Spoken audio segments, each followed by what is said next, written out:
Refreshing. Former presidential candidate. Always get goosebumps when I talk to you. You're a great American. Please welcome Dr. Ben Carson.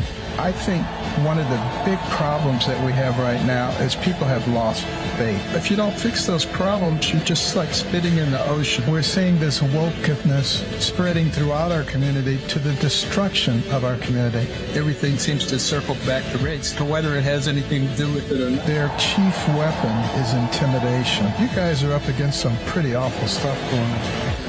The United States of America has been such an important stabilizing force in the world. We have got to wake up.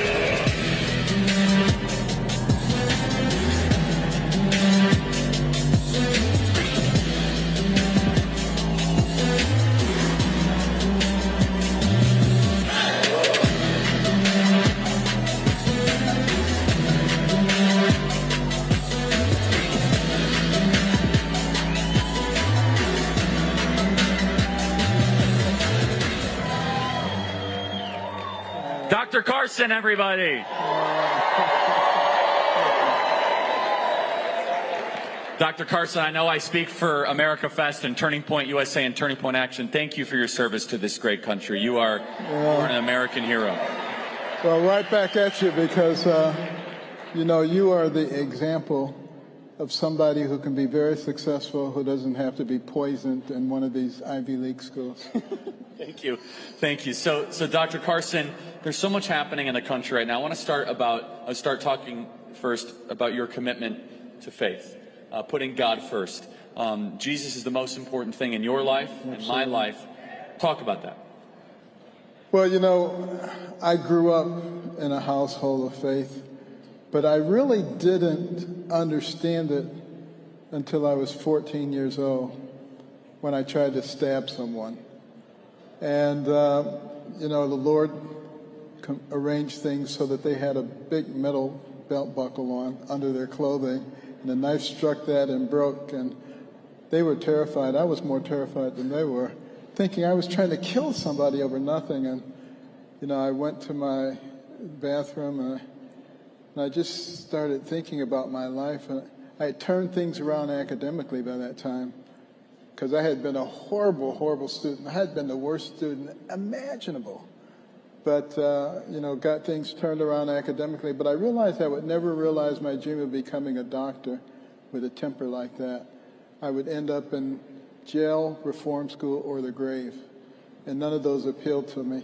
So I just prayed, and I said, Lord, you got to show me the way. And there was a Bible there, and I picked it up. And there are all these verses about anger. Like Proverbs 19:19, there's no point getting an angry man out of trouble because he's just going to get back into it. Or Proverbs 16:32, mightier is the man who can control his temper than the man who can conquer a city. And then there were all these verses about fools, and it seems like they were all written about me. And, and then I just started praying, and it came to me that the reason I was angry so much is because I was selfish. It was always about me, my, and I. Somebody did this to me. They took my thing. They're in my space. I want this. And I said, if you can learn how to step outside of the center of the circle and let it be about somebody else, you won't be angry anymore. That was my last great outburst. But I came that day to accept God not only as my heavenly Father, but as my earthly Father, too. Just be somebody that I could consult with. Now, Dr. Carson, I'll be honest, I can't imagine you getting upset. You are so steady. That really is the transformative power of Jesus Christ. Well, if you're trying to tell me you used to be a hothead. That's exactly right. That's what he can do. He can actually change you to the point that people can't even believe that was the way you were. I can't believe that. And, Dr. Carson, I just want to say, for those of you that don't know, Dr. Carson's medical career is one of the most impressive in the history of medicine. The lives, it's just gifted hands, is that right? Yeah. Gifted hands. I encourage you guys to check it out. You have saved so many lives and just incredible. But Dr. Carson, you were loved by the media and loved by people until you started to speak out politically. Of course, it was the famous prayer breakfast where you, let's just say, said a few things. And they weren't really that controversial. No, they weren't. that you weren't supposed to do what you did, and then you ran for president, and you did it so honorably. And I mean, I wish more politicians had the ethics of Ben Carson, don't you? Oh my goodness. And well, I'm not a politician, though. well, I would never insult you like that. Thank you. Because politicians do what's politically expedient. And I think it's time that we have people do what's right. And just to recognize that we need to have people in the political sphere who realize that they work for the people don't work for them. That's right. And so, Dr. Carson, one of the things I want to ask you about, I know you're addressing this with American Cornerstone, is education. Yes. I am bombarded when I visit these college campuses, and I'm told America is systemically racist. Mm-hmm. America is systemically racist. How do you respond to that? And tell our audience about the important work you're doing at American Cornerstone. Well, you know, I get tired of hearing people beat down on our country and say how unfair we are to other people. You know, the fact of the matter is, it doesn't matter where your ancestors came from. They came from England, they came from France, they came from Africa, they came from Sweden, they came from India. You're better off here than you would be where they came from. You know? And, you know, there was a time in our history where racism was rampant, okay, but in my lifetime, the time that I've been alive, it has changed dramatically. When I was 6 years old, I went to Chattanooga, Tennessee, and I saw signs, whites only, coloreds only, and they explained to me what this was all about. In the same lifetime, we have black admirals and generals and CEOs of Fortune 500 companies and heads of foundations and university presidents. And we've had a president of the United States and a vice president, although you don't see her. So, I mean, you know, that really represents a very significant change in a short period of time. And if our country was all that bad, why are these people trying to get in it? And when they get here, wouldn't they call their relatives and say, don't come here, this is a horrible place? This is not what we're saying. We're saying they're still flooding in record numbers.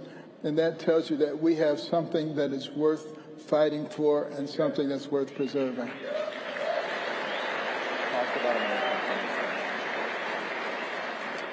Well, you know, at the end of the Trump administration, I said, I can retire finally, because I had failed retirement the first time.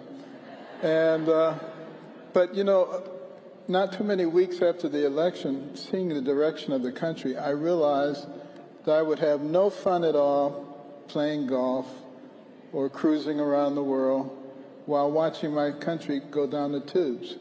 I mean, this country has been very good to me. And, you know, my American dream was to be a doctor. And some people would have thought that would be a difficult thing to do from where I came from. But, you know, as a child, I loved medicine, anything about medicine. Dr. Kildare, Dr. Casey, all those stories on television. I even like going to the doctor's office. And I would gladly have a shot just so I could smell the alcohol swabs. I mean, anything. It's kind of weird, Dr. Carson, I gotta tell you. Well, maybe not a COVID shot, but yeah. I mean.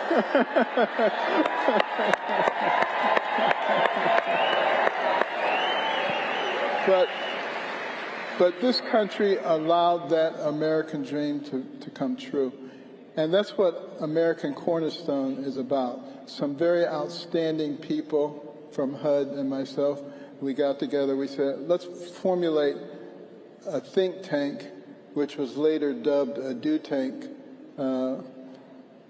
to bring us back to those cornerstone principles that made us great. It's not a coincidence that we went from a bunch of ragtag militiamen to the pinnacle of the world. It was because of cornerstone number one, our faith, our Judeo-Christian values, which taught us to love your neighbor, not to hate your neighbor, not to cancel your neighbor if they have a different yard sign. You know, what a difference that made for us as a nation. The cornerstone of liberty. So important, our freedoms, our freedom of speech, our freedom to protect ourselves, our freedom of association. All of these freedoms are things that people came to this country in search of.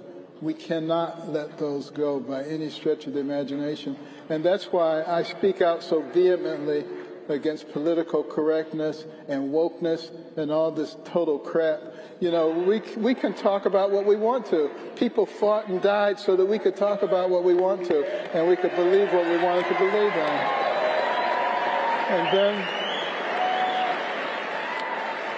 And then the cornerstone of community. You know, we had people who came here from all over the world, different places. We had communities of 100 families, nobody else around for 50 miles.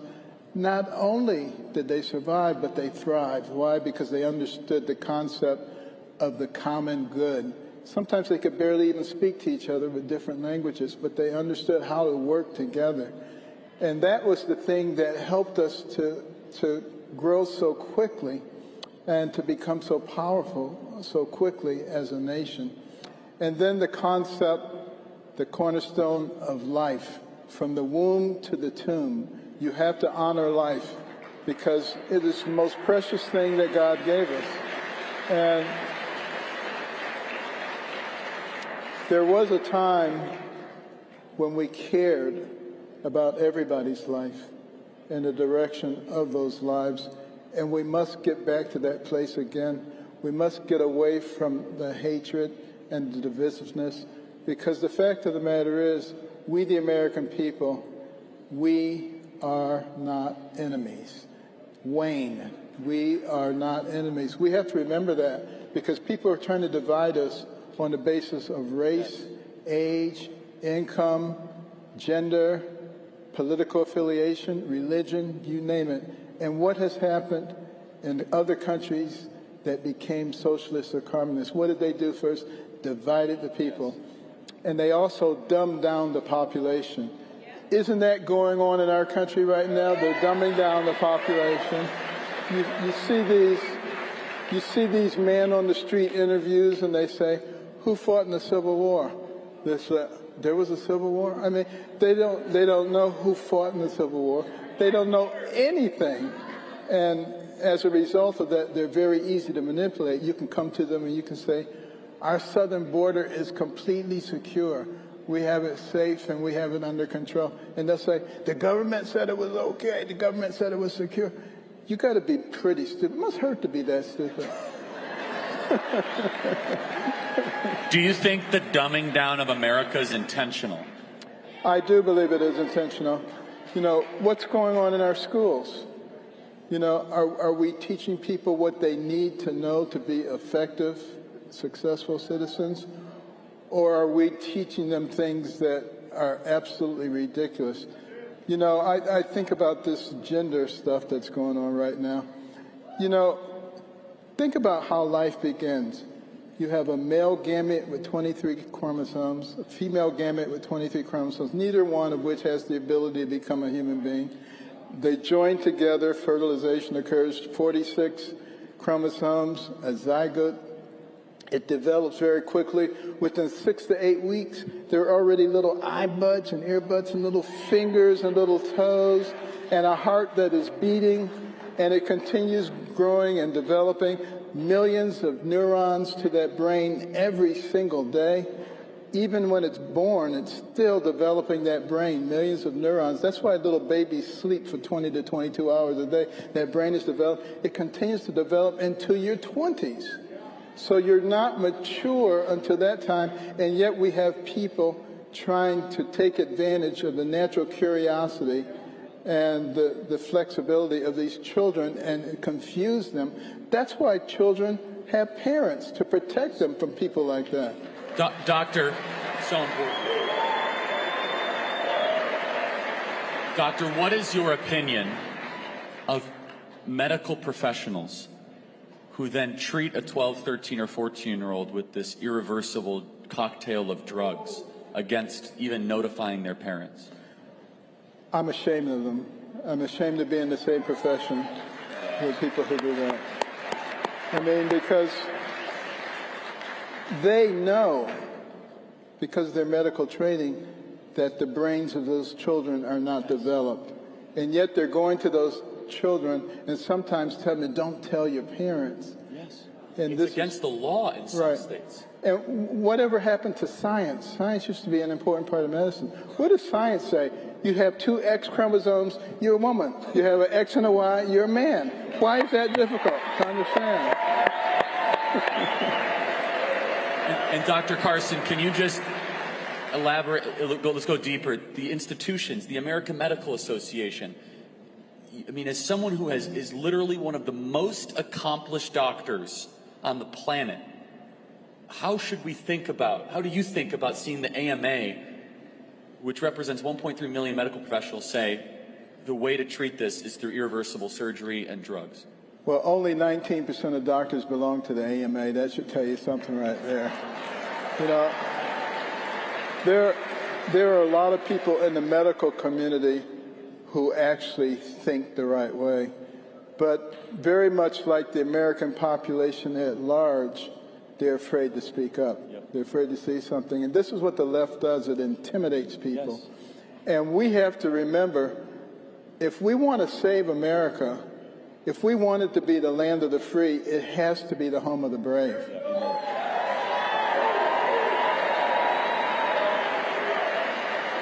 Give a sign-off here for our activists of all ages, specifically the students that are facing opposition on campus.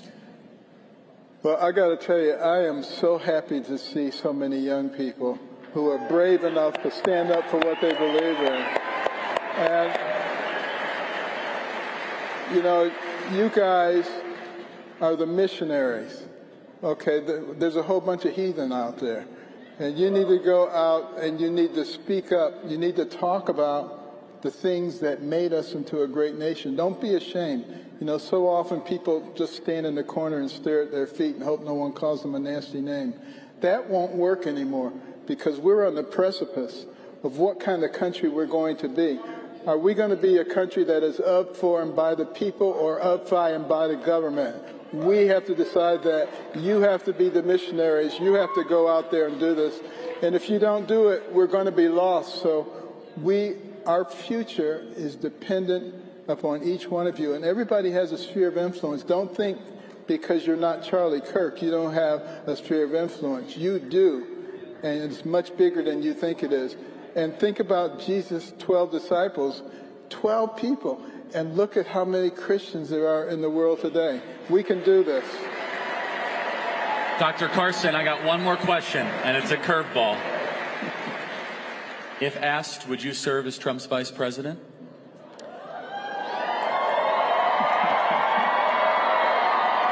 I'm getting you in trouble. Well, let me put it this way. Right now, our energies need to be focused on getting Trump back in the office. Everything else is a distraction. God bless you, Dr. Carson. Thank you so much. Thank you. Thank you.